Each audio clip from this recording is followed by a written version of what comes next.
The grocery store was quiet that afternoon, sunlight pouring through the large glass windows and glinting off the polished floor.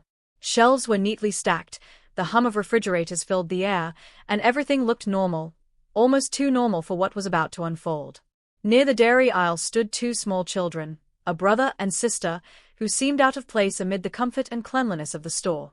Their clothes were torn, their shoes worn out, their hair a little messy, and their faces held a look that only life's cruel lessons could carve into such young souls. The little girl clutched a gallon of milk to her chest like it was treasure, and her older brother stood beside her, his hand resting protectively on her shoulder. They weren't lost, just waiting, hesitating, staring at the milk in her arms as if deciding whether to keep it or put it back. They were orphans, too proud to beg, but too hungry to survive without help. If you believe that kindness still exists in this world, that even strangers can change someone's life in a single moment, then please take a second to like, comment, share, and subscribe to Kindness Corner. Because what happened next in that supermarket will remind you that hearts can be softer than they appear, even under leather and tattoos. The boy's name was Evan, about 7 years old, small but standing with the stubbornness of a protector. His sister, Maisie, was 5, quiet, blue-eyed, holding the milk like it was her mother's last request. Their parents had died in a car accident a year ago. Since then, the two had been shuffled from one temporary home to another until they found themselves living in an old trailer behind an abandoned gas station. Most nights, they survived on little more than canned beans and bread. But today, Maisie was sick.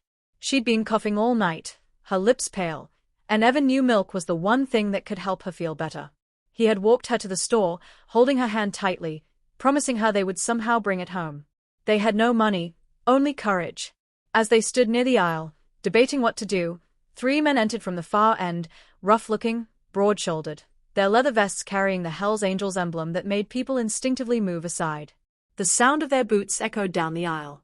One of them, Rex, walked a little ahead, tattoos winding down his arms, a black bandana tied around his head.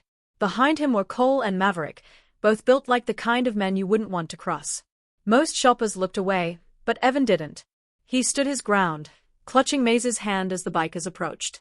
Rex stopped when he noticed the two kids blocking part of the aisle. His brow furrowed, not in anger, but in curiosity. He crouched down so his eyes were level with theirs. The girl looked scared. The boy didn't flinch. The biker's voice came out rough but calm as gravel. "Hey, kid, you lost." Evan shook his head. He swallowed hard, his voice trembling as he spoke.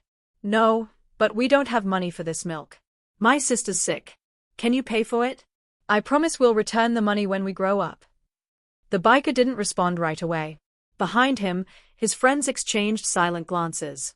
For a moment, the hum of the coolers filled the heavy air. Rex looked at the milk, then at the boy's small, steady eyes. Something in that moment broke through his hard exterior. A flash of memory, perhaps of his own childhood, hungry and scared, before life turned him into the man he became. He nodded slowly, still crouched, and said quietly, "What's your name, kid?"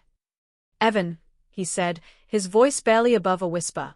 Rex stood, still looking at the two children. Without another word, he took the milk gently from Maisie's hands and turned toward the counter. The other two bikers followed him, pulling out cash from their pockets. Rex paid for the milk, but not just that. He told the cashier to bag a few more things: bread, fruit, some canned soup, cereal, and a small box of cookies. When he came back, he handed the bag to Evan. The boy's eyes widened, his lips trembling as if he wanted to say something but couldn't find the words. Maisie held the milk tighter.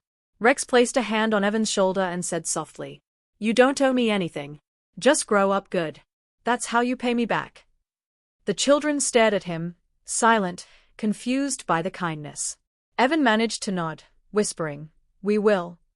The three bikers turned and began walking away, but something about that little boy's courage stayed with them. They didn't leave the parking lot right away. Instead, they watched as the two small figures walked down the sidewalk, the boy carrying the bag, the girl holding her milk, disappearing toward the edge of town. Days passed, weeks. But that moment wouldn't leave Rex's mind. He had seen many things in his life: fights, betrayal, regret, but never a child standing so proud in the face of need. One afternoon, he rode his Harley back to that same store and asked the clerk about the kids. The clerk said he'd seen them a few times, always quiet, sometimes coming in late, sometimes just standing by the shelves, never stealing, just looking. Rex asked where they lived, and the clerk pointed him toward the old gas station at the edge of town. When Rex and his crew arrived there, they saw the truth. The trailer was falling apart, rust eating through the metal, a broken window covered by plastic. The boy was outside trying to fix a leak using an old bucket. The girl sat on a small wooden crate, coughing softly, but smiling when she saw the bikes pull up. Rex walked closer, his boots crunching over gravel. Evan looked up, startled, but not scared. "We said we'll pay you back," the boy stammered. "We're saving up bottles." Rex shook his head, holding up his hand. "I didn't come for that," he said. He looked around at the cracked door, the empty yard, the tired children. Then he looked back at his brothers. "We're fixing this place." Over the next few days, the roar of Harley engines became the sound of hope. The bikers cleaned the yard, repaired the roof, replaced the windows, and brought food. Cole, who had once worked construction, patched the leaks. Maverick painted the walls. Rex found a social worker who helped enroll the kids in a local community program, one that offered meals and schooling. What had started as a single act of compassion in a supermarket turned into something far greater, a promise kept in reverse. When it was all done, Maisie ran up to Rex and hugged his leg tightly. Evan stood beside her, holding a small envelope with a few crumpled coins and bills, their savings. "We still owe you," he said with a shy smile. Rex knelt again, taking the envelope gently from his hand, then tucked it into the boy's shirt pocket. "Keep it," he said.